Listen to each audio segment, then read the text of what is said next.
Welcome to Film Strip Sessions. I'm Ron, I'm Lindsay. I'm Ryan. I'm Jay. and on this edition of Sessions, which, for those who may be new to the pod, is our open topic slash general discussion show, each of us are going to be talking about one of our favorite five film runs from a different film director. Now, I'm sure lots of people have done this sort of what are the Mount Rushmore of X director kind of podcast, but we're coming at this one from a slightly different angle because I was hanging out watching a movie on Discord with friend of the show, Spooky Sarah, and a bunch of people from her various Discords. And the host was this guy named Brian, who we probably can't have on the show because we have too many Brians. Made the bold statement that Rob Reiner had the best five movie run of any director, especially when you take it in terms of how quick in succession the movies came out and the broad swath of genres that the movies covered. So that got me thinking. Now, do any of us, have something that could potentially dethrone Rob Reiner? Well, first off, what was the Rob Reiner run? Because the man put out a lot of work. So I'd love to know what the run of five that he claimed were like the greatest five of all time. I'm looking it up now. Give me just a second. I Because was if not Spinal prepared Tap's for that. not a part of it, I'm calling Balderdash immediately. Yeah, So, I love that word. that is admittedly fair. yeah, that word needs to come back. I just want to say that. So I agree. I like Why that is there word. not a movie called Boulder Dash? There 'Cause was that a would be dang board game, and they made a movie out of every other damn board game. They might as well do that one too. So. yeah, right. Okay, so the Rob Reiner run does include Spinal Tap, but it's Spinal Tap, The Sure Thing, Stand by Me, Princess Bride. Actually, no, it might just be. It doesn't include Spinal Tap. I'm sorry. Stand by Me, Princess Bride, When Harry Met Sally, Misery, and A Few Good Men. And those all came out Hmm. within Huh. Oh, a year after each other, pretty Those much. are, 3 years total. So I yeah, think it Hmm. was. those are solid choices. Stand By Me was 86, Princess Bride was 87, Met Sally's Mm-hmm. 89, Misery's 90, and A Few Good Men was 92. Um, Hmm. Yeah. So wow. that's a um, Hmm. pretty solid row of hits spread across a whole bunch of different genres and a whole bunch of different types of movie. And there's not really anything that unifies them in terms of like a directorial style over Mm-mm. like an over substance type of director, except for the fact that they're all like really good examples of the thing that they are. Right, right. Stand By Me is an incredible rewatch if you haven't done that recently, gang. It's really holds up. Not only as a piece of like work from Stephen King, but like it's just a really well-made drama with teenagers in it, which is hard to get good performances out of those all the time. And Mm-hmm. he did a good job with it. I'm gonna be on a limb here and say I'm not a huge fan of A Few Good Men. It's got a great performance by an incredible actor in it, and then it's just a bunch of Aaron Sorkin bullshit. And it kind of bothers me. And the great actor I'm talking about is, of course, J.T. Walsh. So who totally steals the movie in the three scenes he's in. But that one doesn't work for me, but the rest of those are really solid. So, but I don't know. I think maybe we could beat that. I don't know. What do y'all say?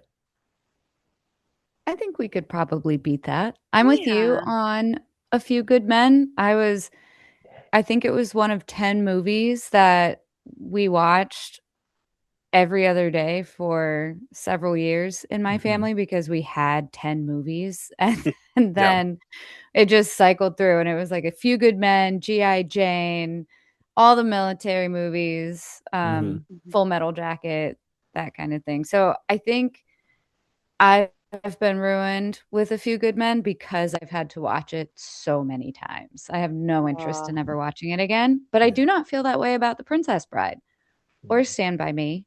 mm-hmm. So, yeah, I don't know. That's a good run. That's a good Yeah. run. And But if you haven't watched Misery in a while, it still holds up really well.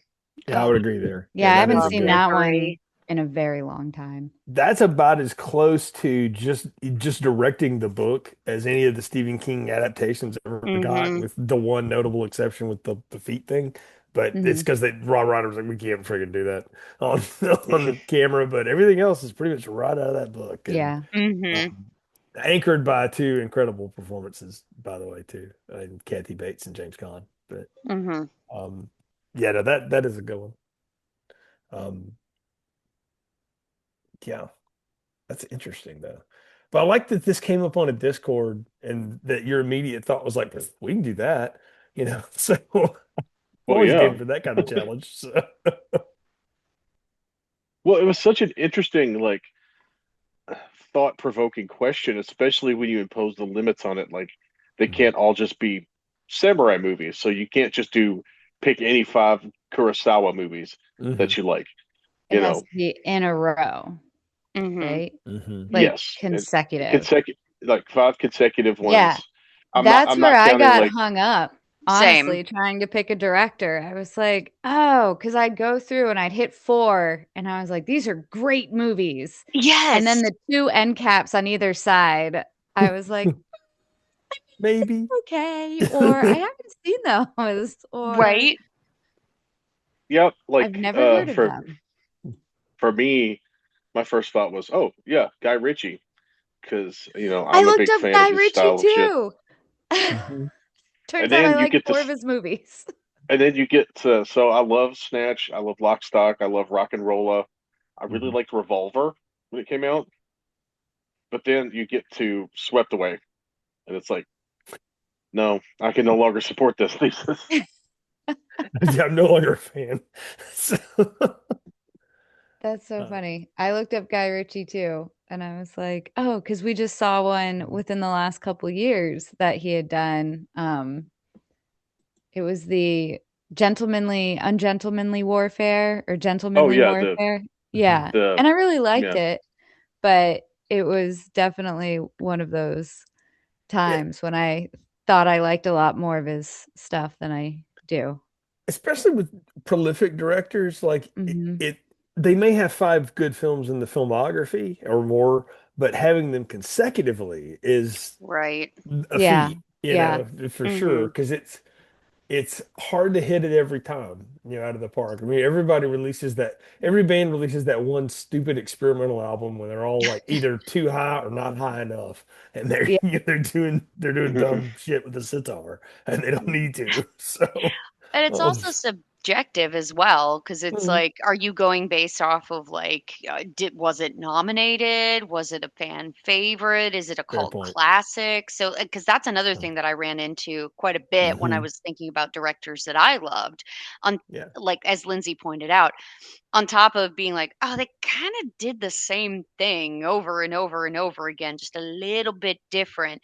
But Hmm. then you go back to it and you look at the list and you go, well, this wasn't popular when it came out, but it did like 15 years later. So the question Hmm. then becomes, like, is it something that you love? Is it something that everyone loves? And I think that's kind of what's I think really exciting about this session is that we can talk about that as a whole because I'm certain Yeah. that that I mean at least with the director I picked, that is something that kind of came into play. Cool.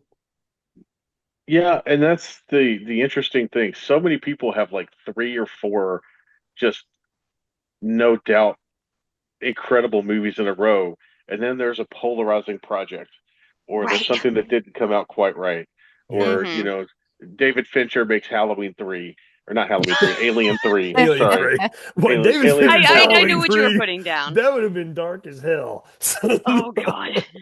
So David Fincher making Alien 4, or whatever I forget which one it's what the three. name He was. he made three. Mhm. Yeah. He made 3. Okay, yeah. Hmm. So Yeah. I was I was right the first time when I said David Fincher made Halloween 3. Jean-Paul Jeannot. Jean-Paul Jeannot made Alien Made Resurrection, the 4. fourth one. Mhm. Yeah. Mhm. And then you have some directors like, Kubrick, right? Yeah. Amazing Mhm. director, could Hmm. definitely string together 5 amazing movies out of his canon, but his 5 amazing movies might have taken him 15 years. Yep. So it's like finding the nice sweet spot between these are movies that that to me are great movies Hmm. in a reasonable time frame. You Hmm. know, Yeah. not like if the first one's 1955 and the fifth one's 1980. That's you should be able to make five good movies by accident if you can take Yeah, yeah. Well, you're for a talking movie. about, yeah, having done the whole Kubrick thing with Kurt all those years ago, like he would spend like years making a movie and then never shoot an inch of film. Like that Alien movie, like the story about that is legendary. The work that he did, the prep work on Hmm. it, only to go Mm. and just drop it and move on to something else and do The Shining instead. Or Eyes Wide Shut or what the hell ever it was he moved on to. But yeah, it was. I mean. Yeah, no, that's a fair point. So It's a fun thought experiment. no, it is. Yeah, and I'm So that's having fun with it. that's what we're all here for is like to have fun thought experiments, right? yes, of course. Hmm. Indeed. So who would like to go first? Should I go first since this Oh, is my idea? yeah, I think you have to go first, Ron, since this is your idea. So, Okay, great.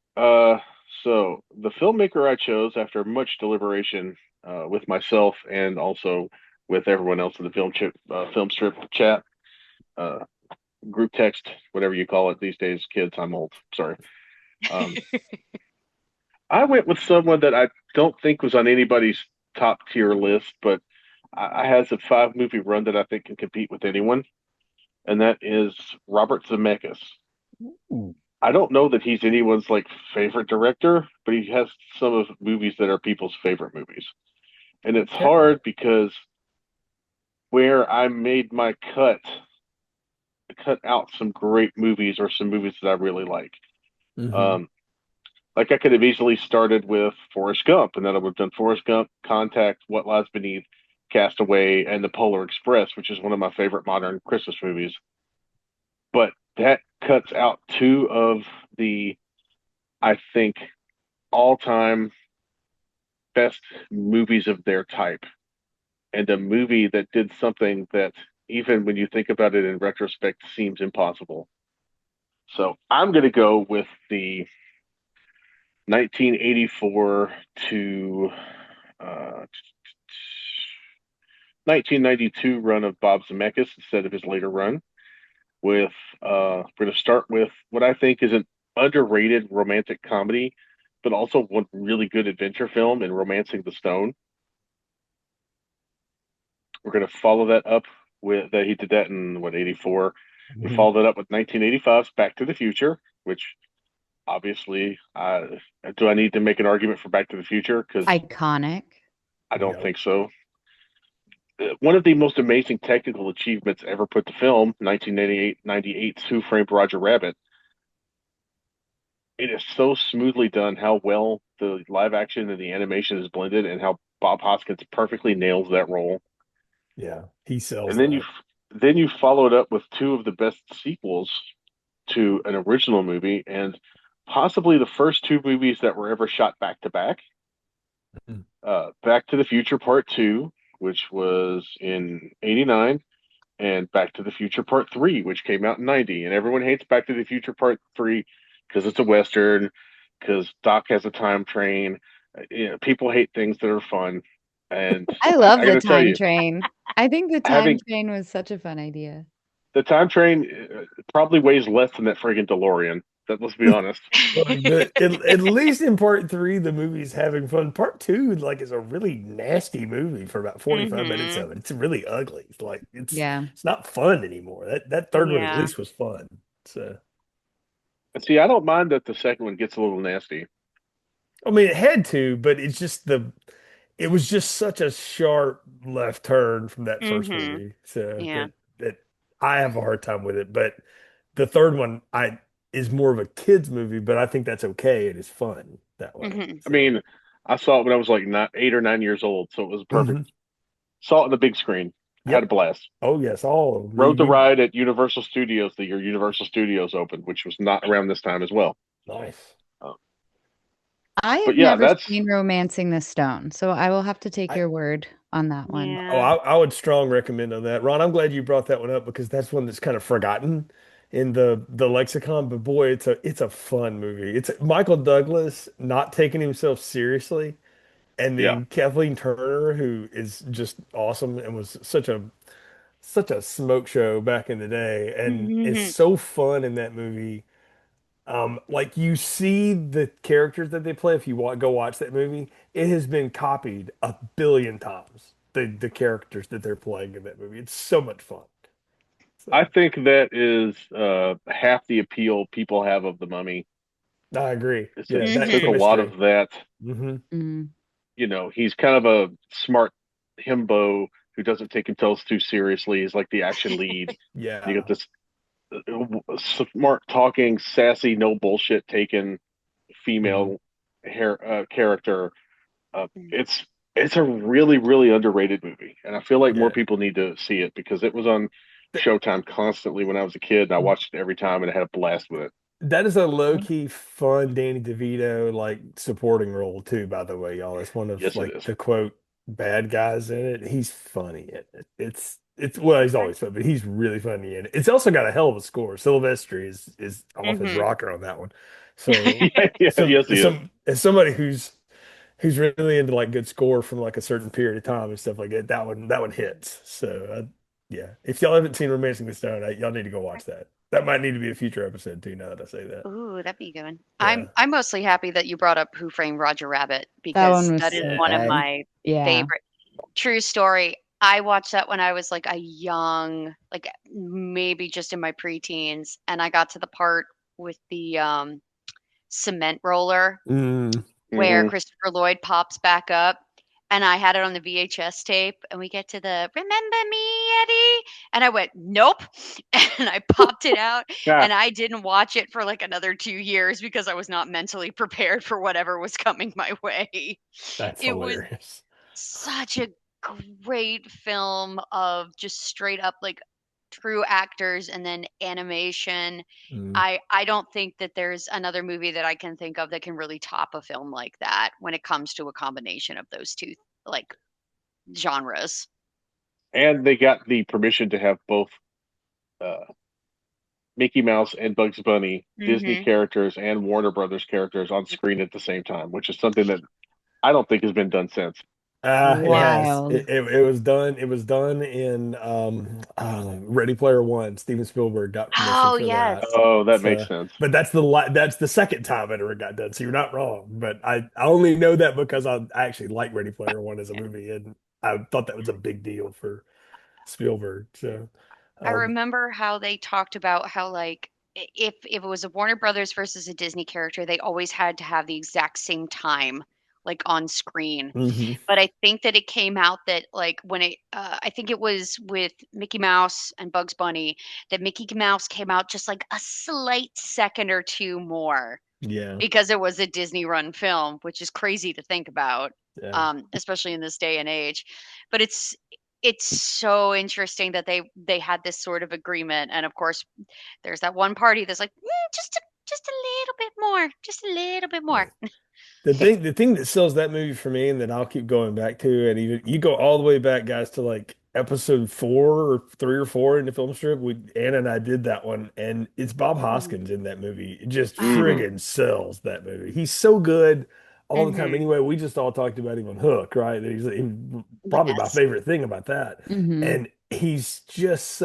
I didn't realize he was British until much later in life because he's Same, just such a actually. gruff New York. He's got that whole accent. He's just so good, and I love him in that movie. He's so Hmm. perfect as Eddie, and yeah, I mean the whole thing about that, and And it's just what's cool is if you go back into his career, he played a ton of hard-boiled quasi film noir detectives in the 70s and Hmm. also some Mhm. really hard-boiled gangster types. So he was playing in that wheelhouse already. But Hmm. Wow. man, it it's that level of it's that Michael Caine in Muppets Christmas Carol level of performance where it's like, oh, he is exactly what this movie needs.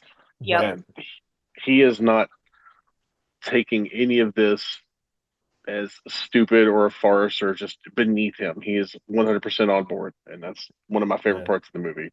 No, he's Hmm. totally having fun with that. So, um, But also, like, who doesn't laugh at cigar smoking Baby Herman when you're an Oh adult? no, no, he's I awesome. So, I just recently went to go see Spam-A-Lot at the Kennedy Center in DC, and they made a Baby Herman reference. mm. Like they pulled a little baby out and he's like doing his little voice, and then he pulls out a cigar and they just pull him, like push him off stage. And I was like, oh, I gotta go home and watch Who Framed Roger Rabbit, because that's the That's first thing nice. that comes to mind.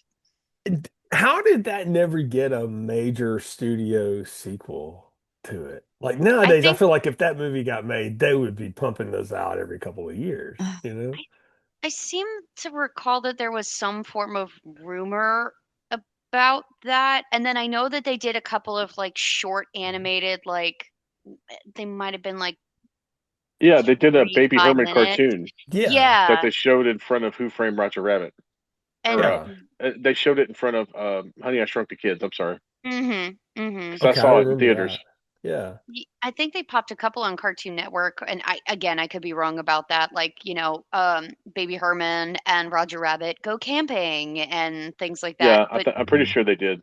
yeah, and Yeah. that's a great question, because if they said that a sequel was coming out, I would have definitely watched it. I think, well, it might be easier now than it was in 1988, but I think production Mhm. costs to do that were wildly high. Okay, so yeah, Yeah. that's a fair point. Yeah, hadn't thought about that. But And also, I believe that might have been around the time when Disney had the regime change. Mhm. Okay, That And, would you make know, things difficult. Yeah. there we go. Let's see. I'm just pulling it up. Le- 70 million was the production cost for Who oof, Framed Roger Rabbit. that's a That feels fortune. like a And lot. That's a lot. Yup, And in But it made 1988. Yeah. but it made 350, which nowadays would be well over like 3 billion or like $2 billion Yes. easily. yeah, that's So true. 100%. so I mean it did made and all the merch off this thing. Are you kidding? I mean, this is they're still making it today. I mean, There's still cosplayers that show yeah. up and are dressing as Jessica Rabbit. I mean, Mhm. and I know there's a lot of animated series that even reference that movie, like that I Mhm. watch on a like today. So, I Sure, mean, I sure. think that Yeah. it's iconic, Yeah. absolutely. I mean, I'm just looking up the 61st Academy Awards, by the way, to see what was up for Best Picture and what won besides Mhm. this. So here are the nominees: Working Girl, seen it, pretty good. Mhm. Mississippi Burning, Dangerous Liaisons, The Accidental Tourist, Rain Man. All right, man. But I mean, it's Who okay, Framed but Roger Rabbit should have been freaking nominated. It got like best editing or something like that, which is cool, but like that should have been freaking nominated. there are This definitely a lot of movies out there that should have made it to at least the entry level of Academy Awards that didn't. Yeah, I feel like we need to revisit the sessions thing, Ron, this season when it's award season, like when the Oscars got it wrong. So I guess I can Oh spend a yeah, whole life on that. Oscars So October. I don't know. I feel like we would need to narrow it down a little bit. yeah, that's when do the Oscars? April, February? usually, yeah. So Yes. Yeah. yeah, and it's like straight on YouTube this year, by the way. It's not even on a network anymore. Oh, Oh, well, that's good for Really? me. we should Yeah. live stream Yeah. it. There we go. Yeah. We can have our Live first stream our reaction. reactions. Reaction Yeah, showed. exactly. Yeah, it'd be 4 hours of us going, have you even heard of this damn movie? So, Me to, taking like, a It'll be nap in the fun. We can middle. all drink champagne and like dress up. Yes, oh wow. Let's we do were talking that about black tie podcast. yes. Well, I suggested that for That's- prom. I suggested that for prom. I was like, we should all I dress up. But you I think know, Ron says he's got a tuxedo T-shirt he's ready I with. think yeah, we were talking about prom month so at some Yeah. point, movies about prom. So I'm down for that. But that'd be funny. There's so many. But that's a great run of films though, Ron. Yeah, that's And as strong as anything. Yeah. if for some reason you don't like Romancing the Stone, we can easily push it back one, and the fifth film would be Death Becomes Her. I was gonna Which is say, right? such a Yeah, great- I the love guy that kept one. going with him for a Yeah. bit. Death Becomes Yeah. Her rules. That's a That's a great great movie. film. Such a good And the movie. musical is fantastic too. Mhm. I And have yes, there is a also heard musical. that I have some friends who have been to see it and they said that it Mhm. was amazing. And they had never seen the movie, but they loved the musical. So Yeah. they were like, do I need to watch the movie to enjoy the musical? And I was like, I No, it's have like no watching idea. Legally Blonde the musical. You'll be fine. Yeah, I'm sure it's great. I'm sure it's fun. Cool. So, Love it. mhm. All right. Well, who would like to go next? Like volunteers. I'll go next. Okay. We'll see. We'll see if my pick can follow Robert Zemeckis. I actually considered Peter Jackson. That was my knee-jerk reaction because Mhm. he's got Mm. 3 bangers in a row, right? Mhm. Yeah. All Bad 3 Taste, Lord of the Meet the Ring Feebles, movies. Yep. and Frighteners. Dead Alive. Nailed it. Oh, God. Nailed it. Those are the ones. So I was looking, I was like, obviously I need to pick those. What came before and after King Kong? Actually, I really liked King Kong. I went to see that in the theaters. And Same. then I think the one after that was, I don't know, something I'd never seen before. And The Lovely Bones. And the one before that was also Ooh. something I had never seen before. Real So quick, Lovely Bones, do not I cried. recommend. No. I Okay. cried. Horrific. So Oh, God. The Wait, Frighteners what was is- before that. So What about Heavenly Creatures? Where does Heavenly Creatures fall in that? Heavenly So could you Creatures do Heavenly is- Creatures? After Lovely Bones, I think. It would have gone Heavenly Creatures, Forgotten Silver, which I'd also never seen, The Frighteners, and then the Lord of the Rings movies. Heavenly Creatures was Mm. It was all nice. like he's banging them out almost every Mhm. year. Like Yeah. he's just, But I ended up Mhm. not going with him because, The Lovely Bones, and I hadn't seen a lot of his other films like before or after. There were just a lot of holes. So Mhm. I went back down the rabbit hole and ended up going with John Hughes for Mm. my director.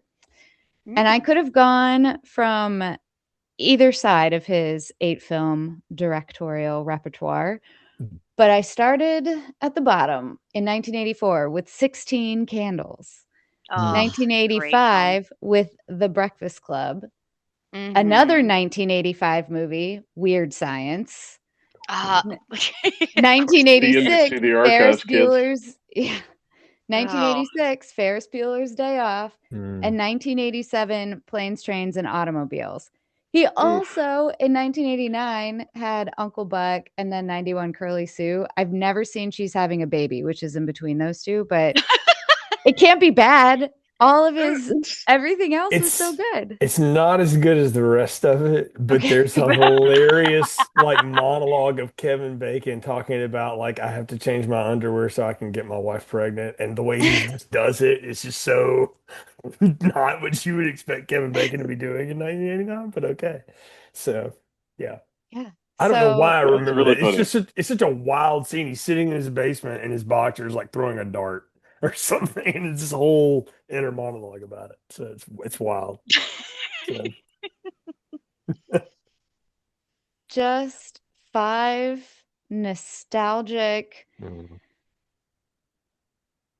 fantastic 4 out of 5, just into 4 the out of 5. mind. 4 out of 5 are just into the mind of high schoolers at the time.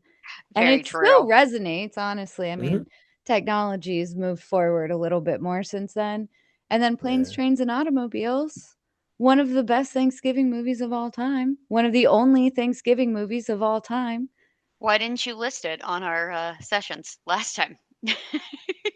I don't remember. I have no idea. It probably didn't have a good food pairing, so that was what we were Probably doing. didn't Yeah, have there's food not That's really probably a what good. it was. There's not a Yeah. good food. It'd be with that. Venison. Planes, Trains, and Automobiles, and cold fast food Yeah. that they Yeah. dumpster Right. drove Frozen for because they package don't have any box, money. yeah. Right. So confession time. Jay's seen Planes, Trains, Automobiles exactly one time. I cried That's- so hard, I swear I'd never watch it again. Aw. So I was like, no, not gonna let you get in my feels like that, John Hughes. That's No. one more than Ryan has. Aw. Okay, all right. So, Yeah, I can't watch it either, Jay. yeah, that one's just too. Especially, yeah, it's the older I get, the rougher that is. Yeah, yeah. Great Well, cast, though. Weird Weird Science. Science is always weird. That is Mhm. a strange movie in every way. But it's got some iconic stuff in it, but it's also got some like, how the hell did you get away with that? You know? So, And why the hell did you try that? right. Anthony Michael Why Hall not? doing Jive Talk is not something I had on my bingo card in 1985, but there it is. I'd love to know what Jay's bingo card was in In 19. 1985, well, at that point, he was recovering in the hospital, but I saw Oh that no. movie on like Showtime or one of those things, and I just remember Bill Paxton getting turned into that huge blob or whatever. Mm, You Oh know? yeah, yeah. But So there's that, gross. that movie's so wild. But I mean, like, think about like 16 Candles and Breakfast Club, particularly like my brother's generation, because he's like 4 or 5 years older than me. Like, those were like seminal moments of the teenage experience and stuff. And then mhm. like Ferris Bueller's Day Off is either like the greatest like playing hooky movie of all time, or it's the psychotic delusions of the most put upon teenager in the world, Cameron, Mhm. ever. And it works either way. Like it really Mhm. does. But it's Yep. so but it's a movie like I feel like that movie is the forerunner to stuff being popular like Seinfeld and shows like that that were really not about Mhm. anything. Because the movie's not about anything. It's literally this dude skipped school for a day around Chicago with his two buddies. That's And how he it. plans to do it. Yeah, Hmm. and He that's all it is, you know? he literally was Deadpool, breaking the fourth wall before Yeah, Deadpool was. yeah. I mean, it may be well, it's definitely my favorite Matthew Broderick performance, and there's not many of them. But Mm, that one's up there for me with him. But yeah. John Hughes tapped into something, Lindsay. I think like just under like it's hard to get what teenagers are all about and then be able to write dialogue for them where it doesn't sound fake. Like I always like my Mhm. point of reference for that is like I liked Dawson's Creek, but nobody talked like that when you're 16. No. So like no No. one speaks like Kevin Williamson. And I always felt like John Hughes wrote the way I heard other teenagers talking. Like my brother's friends and his friends, they talked like they Mhm. talked.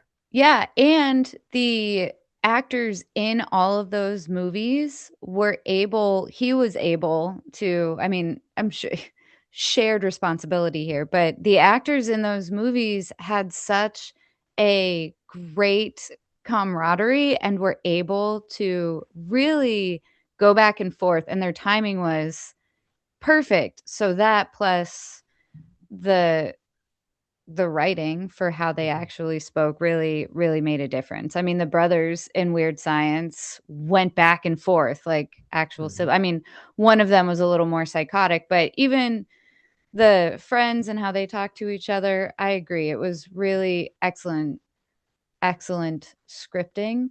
And those are just movies he directed.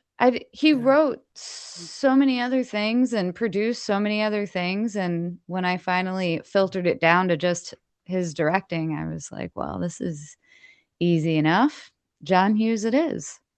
Yeah, Mhm. I mean, The Breakfast Club is nothing. It's such a wild movie because there's like cutaway scenes and stuff like that, but it's really just a bunch of people sitting around talking. And like even when the adults are Hmm. just sitting around talking, it's so hard to pull off and make it even remotely interesting cinematically. And it's not even like he's not even doing anything weird with the camera. You just feel like you're in the room Mhm. and the Yeah. Mhm. conversation draws you in, and that's just a real touch. And I mean, it's John Hughes got taken away way too soon, because I'd love to see what he would be doing today. But just a master at writing dialogue that would keep you going. I mean, you all have been in productions and plays and things like that, and there's something Mhm. to be said about like you have to go through chunks of dialogue, right? That's just like where Right. is this happening? And the best ones are the ones that it just rolls, right? Like the conversation just rolls naturally. Hmm. Yeah, I feel like at least with I love 16 Candles. I mean, I think Mm. that it's like at least the basic synopsis of 16 Candles is something that can literally be taken through every single decade and it's still applicable and you can understand it. And with Breakfast Club, it's just so interesting because you have these kids and they're all fleshed out and it feels when they're having these conversations, it's so raw. especially like some of them, like they really get into it, and it's just Yeah. because get out of my face. This is what's going on. And I recently like went back to watch it, and some of these kids situations again are very applicable to like this day and age, and it hits you a little bit harder, especially as you get Mm. older, because as a kid you're like, oh well, that's, I'm not saying it wasn't light, but I think that for me as a person it didn't hit so close to like my personal experiences, so I couldn't relate or anything like that. um Also, that Dance and Breakfast Club, everyone knows it, everyone does it. That is a pretty cool thing. I don't know what you call it, but and I don't know what the hell Emilio Estevez is doing, but it's hilarious. So Breakfast Club dance, that's what we call it. Yeah. yeah, but again, you got someone that can do like 16 Candles is a romance movie, but about a teenager who's kind of put upon, right? And so she's just pissed Hmm. off at everything, and she kind of has a right to be. But there's Oh, all kinds of other goofy shit going on around her. And then Breakfast Club is about a lot of social norms and class hmm, system, and it's dark and it's deeper. And then Weird Science is two guys it's making Kelly so LeBrock opposite. in their Yeah. bedroom. Come Yeah. on, idiots. But again, like you see how different these are. And then Ferris Bueller is the goof off kid. Like the kid that annoys the shit out of you because how does he get away with it? But at some point you root for him too, even though you don't. And part of that is knowing now that Jeffrey Jones is a monster, but watching him get his ass kicked all day by Jennifer Grey is hilarious. You know? And You then are right about that. yeah, and then, well, you know what? And Charlie Sheen will say, like, for years everybody thought I was loaded on that set. I really wasn't. I just had stayed up all night and I Not looked not that tired. one. Not that Yeah, particular yeah, he movie. actually owned up to that in his little documentary, which I thought was funny because I always thought, like, yeah, this guy's out of his mind. But he's like, no, I was just really tired. He's like, I stayed up all night drinking coffee and I walked in and I looked like shit. And they're like, no, you're perfect. And they threw him in the thing. And Jennifer Grey got him that job, which was hilarious. But no, it's such a neat like five movie thing. And then Planes, Trains, and Automobiles it's two middle-aged men who have nothing in common, forced Hmm. to like get along in a time when you're focused on anything else except what the Thanksgiving holiday is really about, right? John Hmm. Hughes, I think, understood American holidays in a Yeah. way other people didn't at the time. He was definitely a director that I think understood like people to their core Mm. and just those raw feelings, because I think that like what Lindsay has pointed out, at least with the movies that she's listed, is that there are so many moments where you know, regardless of the age, you feel for this person and you've been in their shoes, so to speak. Right. Um, so and you're right, he was gone way too soon, and I can't even imagine what he would have done moving forward. I feel like that's a guy that would have ended up doing prestige television later in life. You know what I mean? Yeah. Like I can like see that. doing shit on AMC or HBO or whatever, and having just like these killer series. Honestly, I would watch I the could hell see out of that. anything. Yeah. Yeah. Yeah, right. Like, well, I would watch the weekly. I mean, hell, they tried to do that with Ferris Bueller with that. What was the knockoff Ferris Bueller? Parker Lewis Or can't lose, Jay, thank with you. Corin. Yeah. Yes, How could with you forget Corin Corin Nemec? Nemec. Yes, I would How could like you to forget, forget. Jay? How I could you would like to forget? forget that I watched that show. He's like, I did forget it I tried. intentionally. I tried to erase it.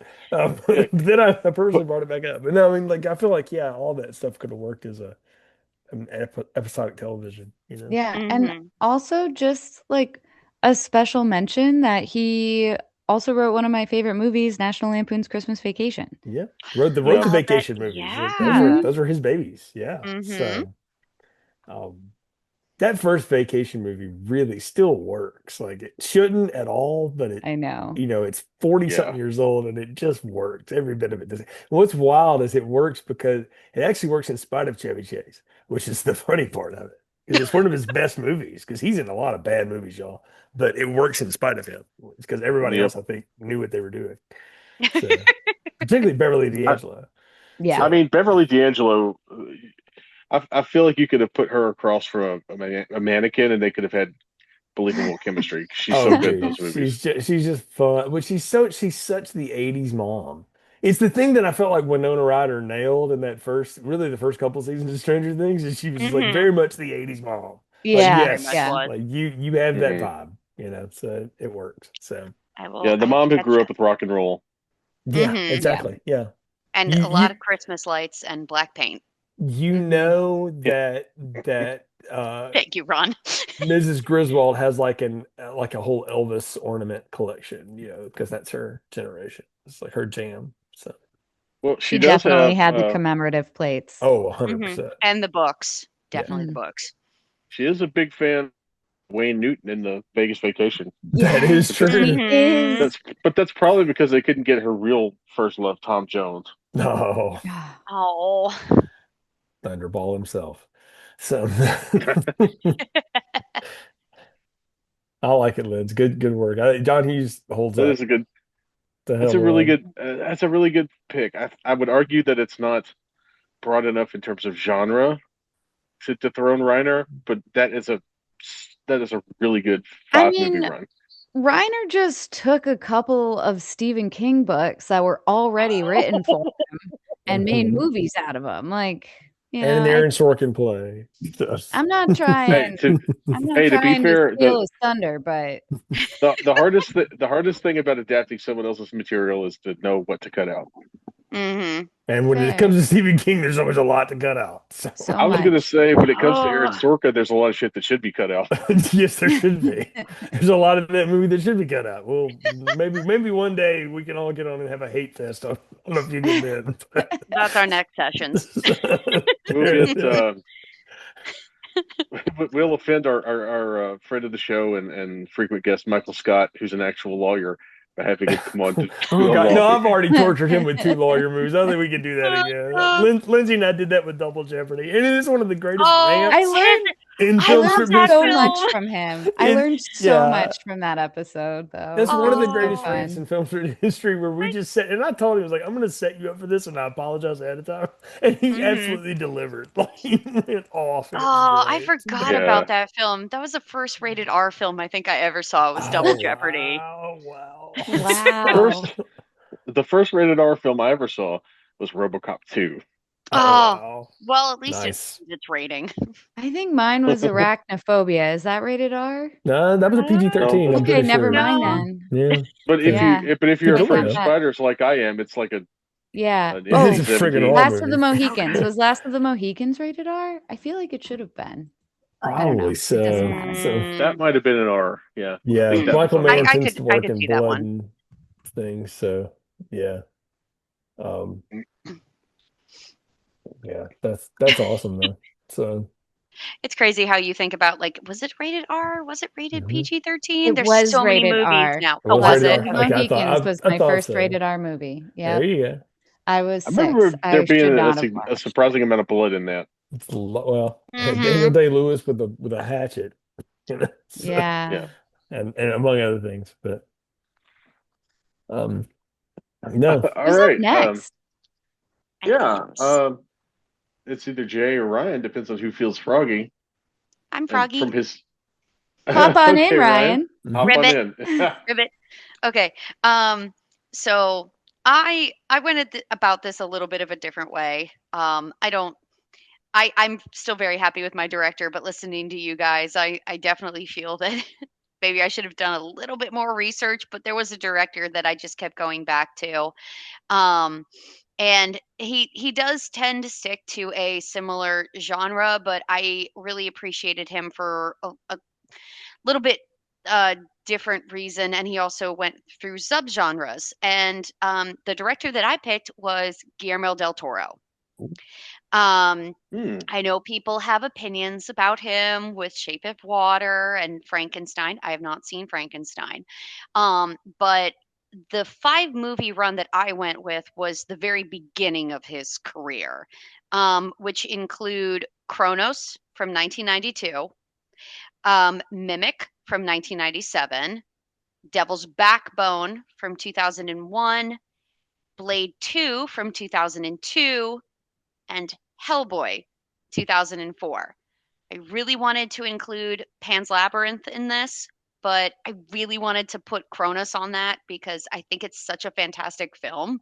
Hmm. Um, so special shout out to Pan's Labyrinth, which is one of my favorite films of all time. Um, but I really liked looking at him from the very beginning because I thought it was, at least for me, I thought that international horror films were something that didn't really start popping up until the late 90s, early 2000s. And he was one of the first directors that came to mind. And I think that they provide like a slightly different perspective on that. And there's a couple of other movies that I would have listed, but it turns out he was producing them, so it didn't really count.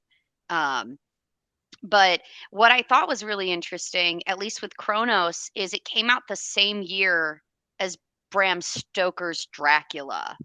But Hmm. Kronos Hmm. came out was it 2 months? Hang on. Yeah, 2 months. The Kronos came out in September and Bram Stoker's Dracula came out in November. And Hmm. I thought, I mean, I don't know if you guys have had the pleasure of watching that film, but I thought it's such a very interesting take on vampirism. And he does tend to stick to the horror genre, but I think that what I liked about, at least from seeing him from the beginning to the end, is that there's a bit of a romantic in him, which some people have pointed out as a problem with Shape of Water and Frankenstein. But as Jay and I talked about before we started recording, um, is he as good as Weiner? Probably not, but he holds a special place in my heart, so that's why I listed him. So You got me intrigued about this Kronos movie because I've never mhm. seen it, I've nor never had I ever seen it heard of it. either. But But I'm Ron re Perlman's in it. Yes, Yeah. he is. It was Mhm. one of his. It was his. So that was his directorial debut, Hmm. and Ron Perlman was in it. He was a piece of shit, which is In the another thing that's movie. come. Or Yes, in real life? in Is he in real life? in the No. movie, in the Okay. movie, in the I've movie. never seen the movie. So Yeah. the basic premise of it is that it's kind of like a weird combination of horror and alchemy, where vampirism is being transferred from this sort of antique insect, and it Hmm. injects you and you live forever. And Ron Perlman's character, more specifically, is, I think he's like the son of the guy who's been basically injected with this. And every single time these people that have been attacked by this bug, they're like, we don't know what we're doing. We're just looking kind of into it. Oh, this thing grew like legs like a spider and injected me, and now I'll live forever, so to speak. And with Ron Perlman's character, he wants to become prolific, but the main character, who is kind of like in this in between of, I've been living for a very long time, I kind of just want to have things end. He's like, I can't give this to you, Hmm. because he's been through so much and he's watched so many of his loved ones die. So it's Hmm. very much, he thinks it's going, I think Ron Perlman's character is like, it's going to solve everything, and it's not going to. Um, and it's such an interesting take on, like I said, vampirism, because before all of that, most Dracula based, well, all we knew was Dracula, and like Hmm. Dracula versus Frankenstein and all renditions that that particular storyline. So, and this is, I believe, a fully Spanish. It's all spoken in Spanish. So, it actually was. We talked about this. It was selected for entry for best foreign language film for the '66 Academy Awards, but it didn't. It didn't make it through. So it wasn't Hmm. it was just an entry. It wasn't a nomination. Huh. Well, my introduction to Guillermo del Toro was Mimic. I think like a lot of Yeah. people, because Mhm. I saw that trailer when I was going to movie theaters a lot and going to movies, Mhm. and I was like, that looks cool, and I ended up renting it, and I was like, I don't know what that was, but it was weird as hell, you know, and thinking about it, but He yeah, but then the thing that really sold me on him was Blade 2. Because I Mhm. love the original Blade, Yeah. and I thought Blade 2 Yeah. was just like rock and roll Blade. It was a lot of fun. So I completely agree. And it actually was the highest grossing Blade film. I think mhm. what was it? 80 million. Yeah. And he talked about how, especially working with like Wesley Snipes, he was like, he knows this character better than I do. I'm just kind of on this roller coaster and I am here for him. But also Ron Perlman showed What to back up. say? Like, is Um Ron Perlman his muse? That's I'm just uh I picking feel up on like he yeah, this. might be. I think him, and I actually found out that Norman Reedus was in a couple of his films too. Okay. So I'm not Yeah. surprised by that at all. Yeah. Um, also, probably Doug Jones is like on Uh, his favorites contact Yeah. list.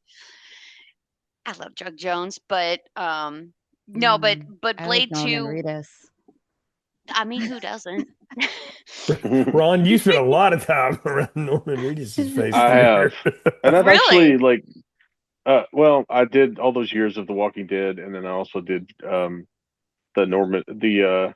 book of the book of Daryl Dixon spinoff. Oh, really? Uh yeah. Oh, That was that's like the awesome. last thing they paid me to talk about was that, and then the Rick and Michonne miniseries. Hmm. That was actually really good. Um, Particularly they have a bottle episode that's fabulous. But yeah, and I've also met him a couple times. And he's been a very nice guy. Oh, cool. He seems pretty It's chill. interesting to hear him talk in his normal voice rather than his Daryl Dixon kind of raspy voice. Uh, but no, he's a really cool guy. It was really cool every time I've interacted with him. I can't say that for sure, but I'll say you never this. know with people. I'll say this about Guillermo del Toro too. Is like I don't think it's a bad thing that he's like a big softie or a romantic at heart, and that he Mhm. infuses that into these things. It may or not always work, that's an Mhm. opinion thing. But I like that he hasn't lost that, about Yeah. himself. I think that's because it's through every movie in some way. Mhm. There's a little bit of that in there, and I think that's a Mm. neat touch. So Yeah, Yeah. I think he puts the romance in Gothic romance, yeah, mhm. there you go. and He's also the Gothic literally in Gothic romance. As you say. he he's literally quoted for, "I have a fetish for insects, clockwork, monsters, dark places, and unborn things." And when you look at his like whole directorial like credits, I'm like, that all of that makes 100% Kind Yeah, of fits, I right? can see Yeah. Yeah. that. Yeah, Yeah. especially the Clockwork kind of city in Hellboy 2. Mhm. Hmm. And the clockwork is very applicable in Chronos as well, because I believe that the second person who became a vampire, although they don't call it vampirism, like it's kind of like the V word, they don't talk about it, but I believe that the gentleman in particular worked with antiques, and clocks were a very prominent thing with him as well. Hmm, interesting. That's neat. Yeah. I like And it. I could be remembering incorrectly. It's been a while, so please nobody in the comments like judge me if there are any. That's They'll all. judge us all harshly for our failures. Yes. Okay, so I believe that leaves one person Yeah. who has a top notch director, one of my favorite directors, as his chosen person. Not to give spoilers away or anything, but Jay, tell us Well, about your person and their Mount Rushmore five of films. I want to tell you first who I wanted to pick, and then I realized he's only directed three movies. Damn it. I wanted to do Jordan Peele because I love Mm. He everything that was man on my has list done. Wow. too. I I actually thought about him too. I loved Get Out. I loved Yes. Us more than Get Out. Mhm. I loved Nope. I thought it was great. I thought he had directed that Candyman remake. I loved that. He didn't. Nia He wrote DaCosta. it and produced it, but yeah, yeah. And I actually thought he had done I knew he had been involved with Black Klansman. I didn't think he had directed. I thought maybe he co-directed. No, he wasn't involved in that. So I knew I would have a gap and it wouldn't work out. But I need Jordan Peele to do, a couple He more did the movies. Twilight Zone remake, didn't he? He was involved in the Hmm. TV version of that, yeah, Mhm. but not a Yeah. movie. Now, I will say this: he produced this movie that came out last year called Him. That's like this. Mhm.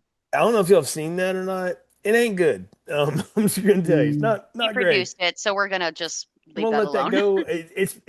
It's got his style, but without any of the flourish. But as a director, I think he's great. But he didn't have five, so I had to move on to my second one, which this shouldn't have been hard. Like I've done Kubrick and I could do Nolan, but I feel like I don't know if they had five in a row that were great, like and stuff like that. I feel like John Carpenter had a run from 1976 to 1982 that you just can't friggin' touch. And what's wild is three of them didn't make any money, or actually four of them didn't really make any money, but they're all considered like seminal moments.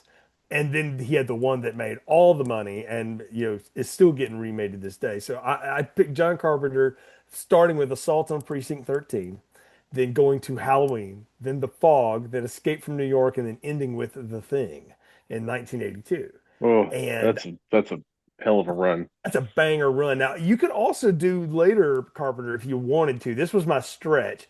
Big Trouble in Little China, Prince of Darkness, They Live, Memoirs of an Invisible Man, and In the Mouth of Madness. The Invisible Man was a little weak in that run of the 80s to the 90s, so I had to let that one go. But In the Mouth of Madness rules, and those other three are great. But that run of things, y'all, like just breaking it down. Assault on Precinct 13, I don't know if y'all have seen it or not, but you should because Of course it not. is a Yeah. it is. I know you have, Rod. I didn't know if Lindsay and Ryan had seen it I or have not, but not. I have oh, not. it is worth a watch if for nothing more than the ice cream scene. And I'll just leave it at We gotta that. put that. All Yeah, right, I'm just gonna say it. Stay tuned because that movie yeah. rules. We need to do That is that a one. Yeah. fabulous movie. It is a great like if you like anything from the 70s, like The Warriors and that kind of street violence kind of movies and gang warfare and stuff. And it's really simple too. It's most of it's like it's literally the assault on Precinct 13. And like what goes down with the cops and the criminals have to like team up to keep from getting whacked.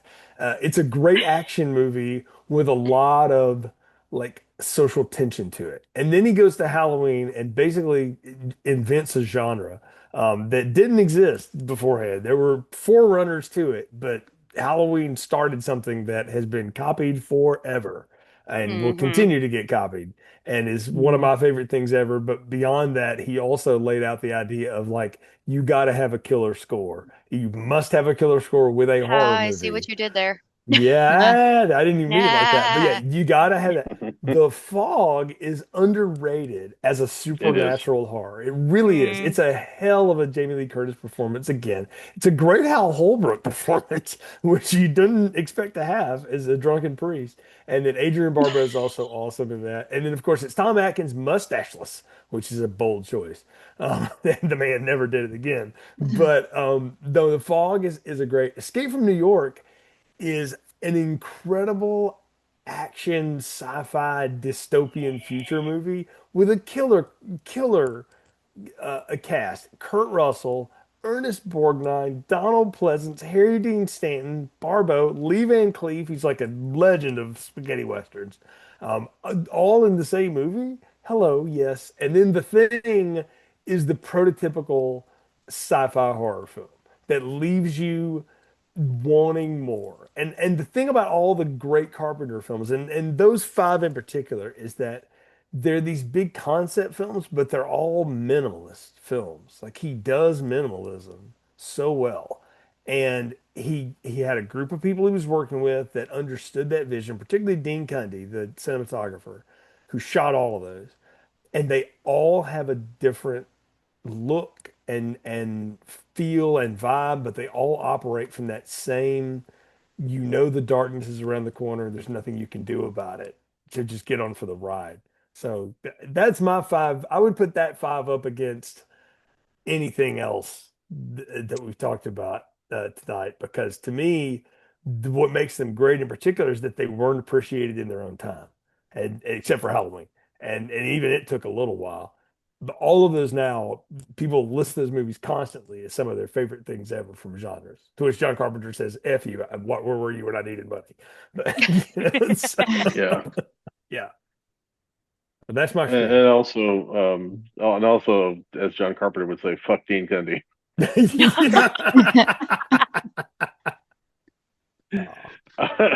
That is, it's funny. I went with Zemeckis because you beat me to Carpenter, Jay. Hmm. Uh, True. so it's difficult to not choose my own as like the best example of that. But man, Assault on Precinct 13, 100% stay tuned. That movie rules. Mhm. And I actually like the remake okay, Yes, I but know. like Yeah. the remake is not nearly as like dirtbag, action dirtbag as the original, and there's some wild elements in that movie. Yeah, and I can't really fight you on any of those. Escape from New York's one of my all-time favorites. It's just loaded with people that are just amazing character actors. And it was one of the big like Kurt Russell movies. Can't argue with The Thing. I love The Thing. It's one of it's the best movie to watch in January when you're snowed in. Yeah. It's If a you great live somewhere where they snowed in get movie. snow. Like that and The Shining are like a good snowed in double feature if you were to do Ooh. that. Mhm. Yep, Yeah. that was my thought. I was like, how much in The Shining? Yeah. There you go. Get them watch them both. Yeah. And yeah, although I will say, Defensive Memoirs of the Invisible Man, he got Mhm. somehow he got a decent Chevy Chase performance in that year, and that's saying something because Chevy Chase Yeah. had long since checked out by then. Oh yeah. 1992 Chevy had quit. So And man, talk about boy, if you haven't heard John Carpenter talk about the movie that almost made him quit Hollywood, it's that movie, and it's Yep. working with that person. Yep. Memoirs of an Invisible Man. Yep. Really? It was Huh. a horrendous experience. So As you can imagine, Grumpy Dick John Carpenter and Grumpy Dick Chevy Chase didn't get along. Yeah. But then you got poor Daryl Hannah, Never would have Sam seen Neill, that coming. Michael McKean, and Stephen Tobolowsky, and they're trying to have a good time. Yeah, and the only reason John Carpenter has anything nice to say about that movie is because he loves Sam Neill, Yes, he does love Sam Neill. and they're longtime friends. Yeah, and which he should. is why Sam Neill turned around and did In the Mouth of Madness with him, which absolutely rules. That's a previous episode, so y'all go listen to that with the archives. But I love that movie. That movie rules. So Yeah, which if you're in Los Angeles and you're at the Oddities and Curiosities episode, our one of our guests from that episode is there with his funny, spooky cartoon cat art. So did not know that. Oh, yeah, very cool. that's what he does now. His wife has some fancy job working in some sort of lab in Arizona, in New Mexico, and he does full-time art, and apparently is doing well. That is awesome. So yeah. Sweet. Our friends from the former Based on a True Crime podcast. that was a fun podcast, by the way. So just for I keep throwback. hoping they'll bring it back, but the whole we're busy, we have successful careers. Shit. Meanwhile, 16 years later, here we are. Hair toss. Indeed. So, Lens, Ryan, what about any of those? I know y'all probably seen Halloween, but what about the rest of that stuff from Carpenter? Halloween, yes. Mhm. I haven't seen the Assault on Precinct 13, so added it to my list that Yep, I've same. created. That I pretty much keep for every podcast episode because I feel like there are at least 5 movies that get brought up that I've never seen or heard of. Hey, Ron and I have a reputation of like doing that to people when we go on the show. I think Kendall and Misty just like keep a journal of. I know Kendall and Misty and I we bonded over the fact that we all have lists and lists and lists of movies that we'll one day watch.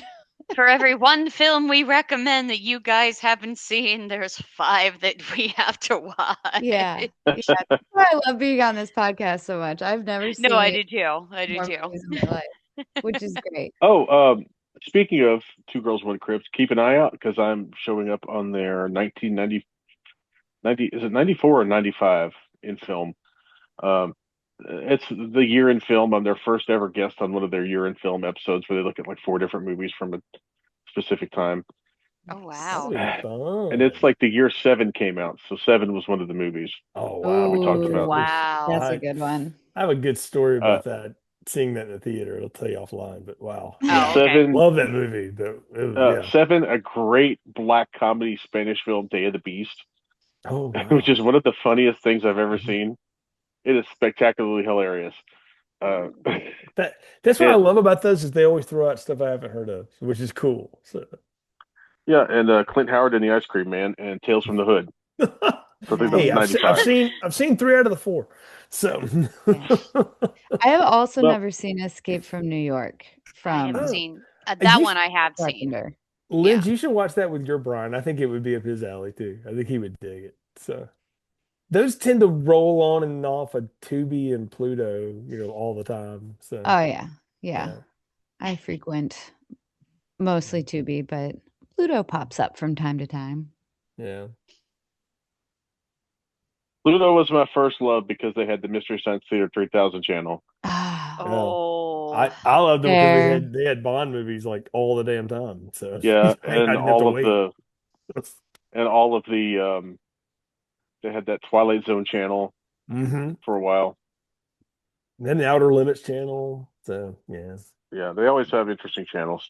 yeah. Mhm. And then of course we've professed our love to Tubi long ago on this podcast. So Man, they yeah. Dear just, Tubi, send us money. Thank you. yeah, they never let me down. There's always something on TV. No, I mean I my favorite thing about Carpenter's work though, just to wrap a bow on that, is that it has to do with the fact that as a filmmaker who's also a musician, you can tell at some point in his career he figured out I'm gonna write scenes that I already have music for in my head. Mm-hmm. And then he just Mm-hmm. goes and does them. And I love the ability to be able to do that is just amazing to me. I'm like, that would be so cool to be able to do that. Like, it'd be like if I was Mm-hmm. sitting here tonight going like, we need this kind of song, and I was just over here on a piano banging it out or something. Like that's just such a neat art Yeah. and talent. And it sucks that he's so grumpy all the time, but it is kind of his personality. He's so But curmudgeon-y. he's been a curmudgeon since he was 30. So You know what? At least he's set in his ways. He's not changing, I guess. He's that, kind of like the ultimate Scrooge Predictable. from that's for 30 damn plus. sure. Yeah, He ain't- yeah. This guy ain't He's changing Michael shit. Keaton from Muppet Christmas Carol. There you go. Yeah, all he wants to do is smoke weed, play video games, and play music. And he does all No, that all the I time. mean, yeah. And and he's got the ability to do that now because people keep giving him checks for Halloween. I don't Well, know. they keep That getting checks reminds for me of a dating profile. All I want to do is play video games, write smoke music, weed. and smoke weed. It's probably what his ex-wives would say about him too. No, they go to the like we said last episode, am I the asshole for leaving my husband because all he wants to do is this? Impossibly. So Yeah.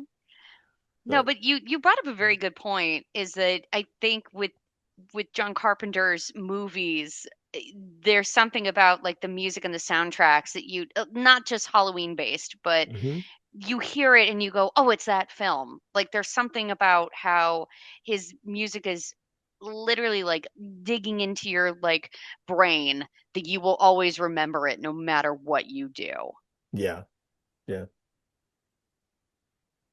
And he's always got some sort of like auditory hook that goes with Mhm. his Mhm. movie, right? Yeah. Like There's like for And that's clever too. yeah, like for Halloween it was very synthesizer heavy and very Mhm. mhm. Well, sting oriented, but like it for Yeah. it John was the Carpenter's Vampires, it's like here's my yeah. Old West soundtrack. Yeah, the thing that made Halloween work, and he's talked about this, is that it's in 5/4 time, and That makes sense. you can't dance to it or anything like Mhm. that. So it's a little off, I don't is know. the I've seen idea. some remixes of that song. You never know. Well, I'm sure somebody's tried it, but but the idea is that it's off just by a little bit. Mhm. It's not what you're used Mhm. to, and I love that when the first time I ever heard him tell that story, it was years and years and years ago on some documentary about Halloween, and I was like, that. I mean, at that point, I don't know how to play the Halloween theme or anything, and I had never thought about its time Mhm. signature. But when he told that story, I said that makes a ton of sense. Like Mhm. that totally fits what you're trying to do with that. So anyway, Yeah. it's just another. But even like the thing is just a bunch of drones and just this bleakness. And I'm like, yeah, if Mhm. you're in fucking Antarctica, that's probably all you do think about. I Yeah. mean, I follow this guy or I followed this guy on Instagram back when he was doing the gram a lot, and he is a researcher at Antarctica. And he posts like Ooh. just, here's what it looks like outside. And he says, yes, we all watch the thing all the time. We think it's hilarious. And I'm like, I guess Nah. you'd have to be a little You put like twisted an to do AI that. dog. He's like, "This is what I'm Yeah, looking out outside." And it's just the dog right. from Yeah, the yeah. movie, and you're like, But he just makes fun of it. But I love that though, that like that has become synonymous with it because again, the Mhm. movie was not a hit when it came out. Um, Mm. but it's just I don't know, something about it that works. So Hmm. yeah. They're just lucky that Wilford Brimley isn't allowed to hear them say that because it'd be over. Yeah. You said Richard. Wilford Brimley, and I was like, why would, because my cat's name is Wilford Brimley. Why would my cat give a damn about what anybody says? Took me half a second to make that leap. Hmm. That's You don't funny. know. You don't know Lindsay's cat like we do. No. I spent some time around that cat, so Yeah. I love that cat. yeah, it's a good cat. And there's so many great John Carpenter movies that couldn't make the cut because he Yeah. had one of his Yeah. five. I do Yeah, think I and 5 in a row because he's got Yeah. misses along the way too. But like I can talk yeah. about They Live all day. That's one of the greatest like goofy fight scenes of all time. I mean, Mhm. it goes on forever. And But like that was such a great question because I think Mhm. like again as I stated and a couple of us have stated as well is that like there were other directors I was looking at and I was like, "Oh, that movie didn't do so great." And oh, Mhm. I've never seen that film so I can't really talk about it. And but it's such a crazy thing to think about Mhm. directors having five back to back to back like Mhm. movies that work or at Yeah, least are remembered in some way. But Mhm. you're yeah. right, like John, like because I also thought Wes Craven, and there was a couple of films in there that I was like, I've never heard of this film before. Well, I Mhm. can't talk about it. Yeah, Yeah. the what is it? The romance he did, Oh, Yeah. Music of My Heart, that one? Music of My Yes. Heart. Yeah. Yeah.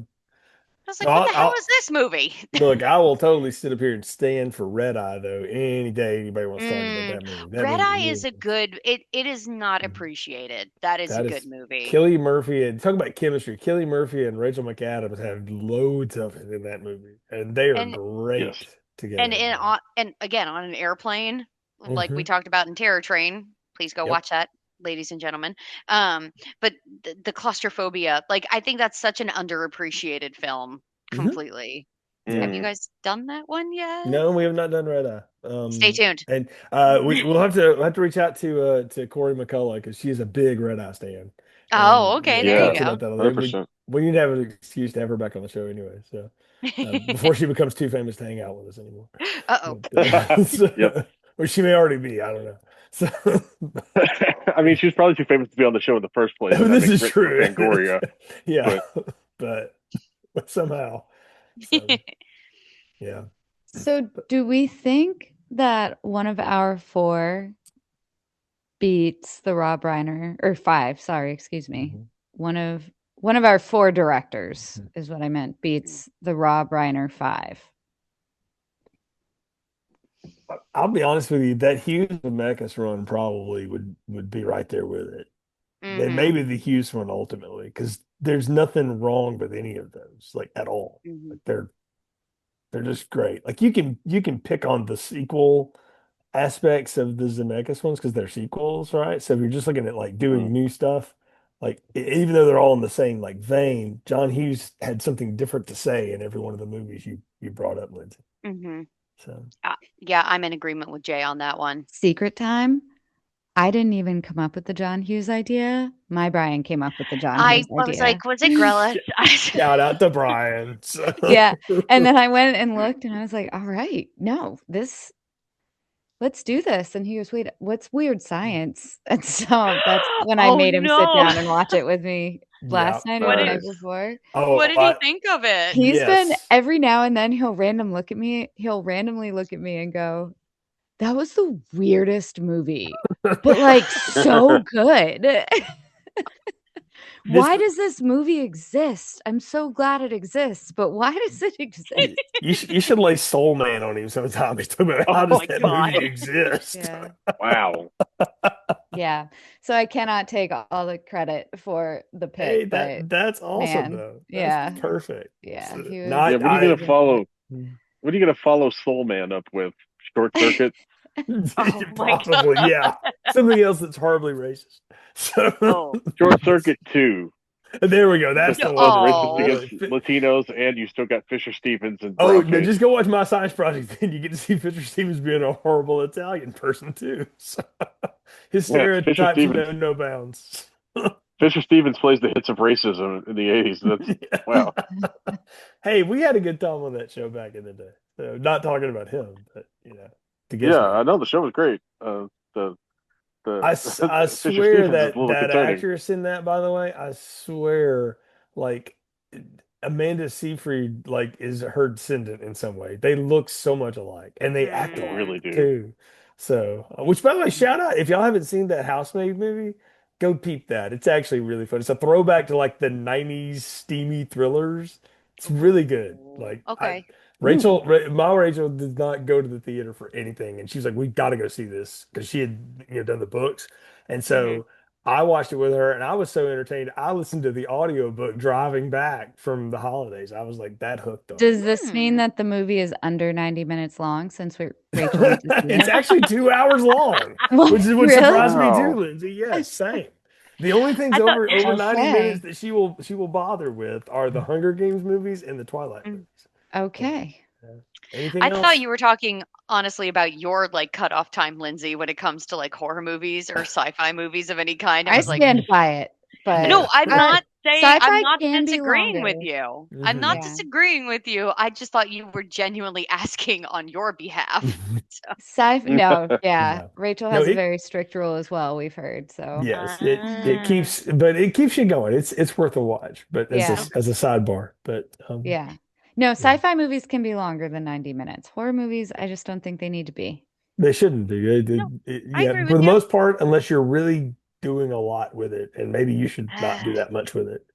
I don't So, think Mhm. horror movies should ever be anything more than an hour and a half. I think, I mean, the best ones all were so yeah, Mhm. or less. I mean, that or original less. Yeah. House on Haunted Hill is like what What are you? 70 minutes I long, and was that's gonna What are say you like a perfect. gonna tight do? 75 is Yeah. Yeah. is real Yeah. good. Well, I'm just thinking, what the hell are you doing for 2 hours? Are you just walking around trying to find the exit at that You're, point? you're you're trying to do Mm. that David Gordon Green have a social commentary You're, bullshit in a horror you're Let's movie? not talk no, about okay. that. It's not David Gordon Green. That's A24. Let's not kid Okay. ourselves. Hey, he was trying it, but yes, A24 has don't get me started Yeah, on they A24. perfected it. They picked up that ball and ran with it. Yes, too far. I might add, but anyway, I digress again.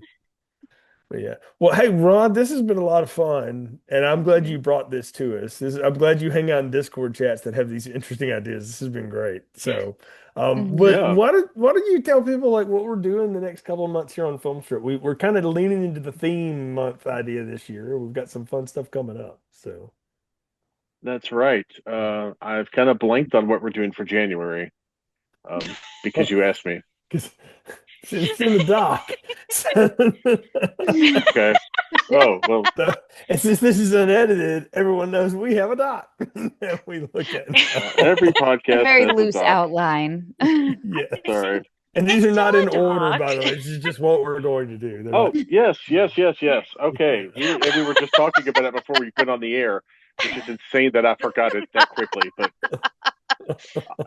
Holly will come up to me and tell me all the time, "What this thing X you said on the podcast was really funny or insightful or whatever." They'd be like, "Saying what on the Who now?" And I have I no was idea on what a, she's I'm talking on a about. She's podcast. referencing Yeah. We're things on this insightful. podcast. I'm just impressed Honestly, that your spouse listens to the podcast because mine has never listened to a second of it. So, I'll But yes, listen to them sometimes and think, I don't remember this conversation at all. And yeah, that's me. That's my job. yeah, fair. how long ago is this? Mm. Yeah. But yes, for January, we're having a fun murder mystery ensemble series, where we're going to talk about Clue, Glass Onion, A Knives Out Mystery, and some version, we haven't decided which one, of Murder on the Orient Express. Yeah.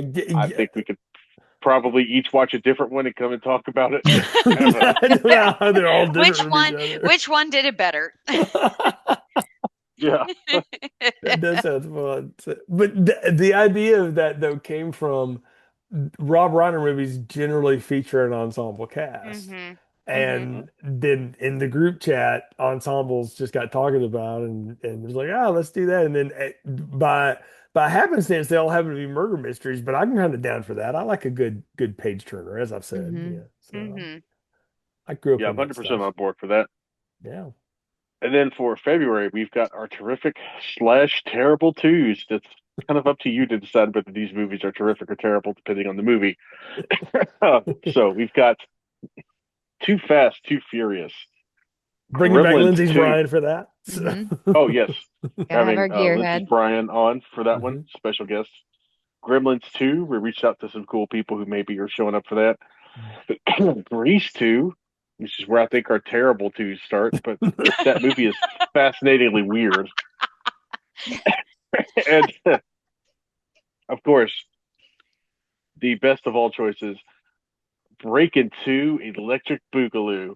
Yes, we are going back to Cannon Country. We are goldening and all over this bitch.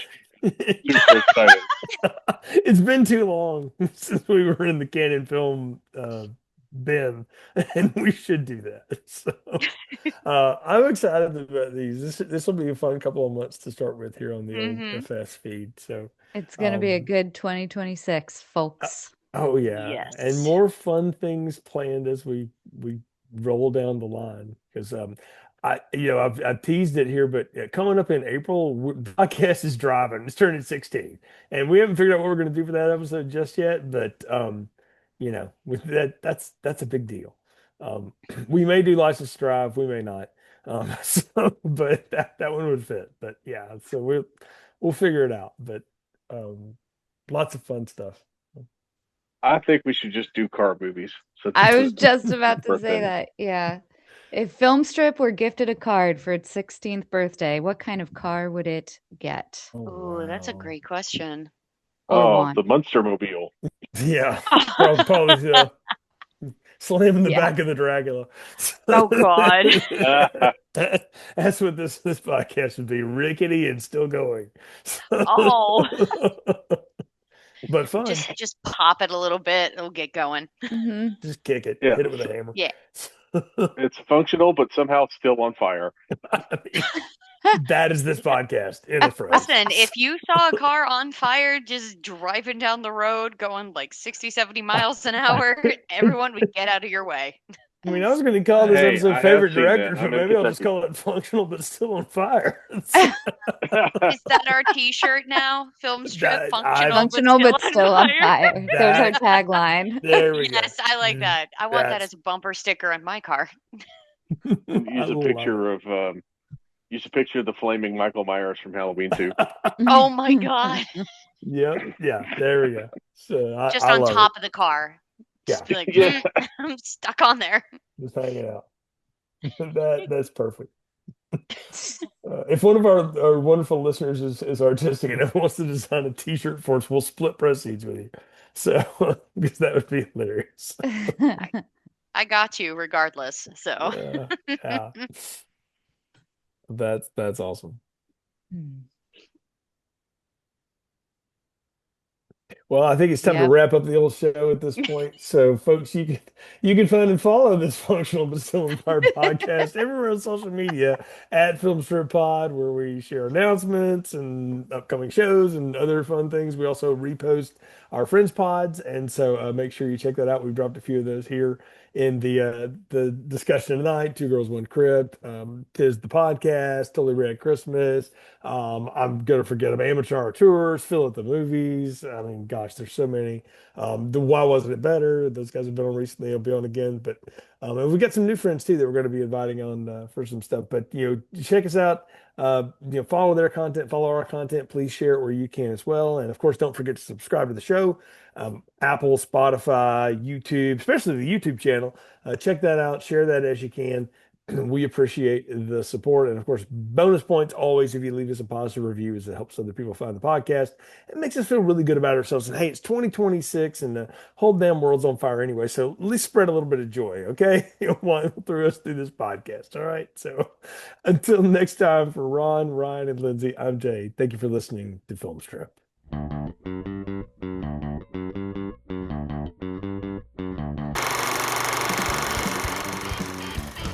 Thank you for listening to Filmstrip.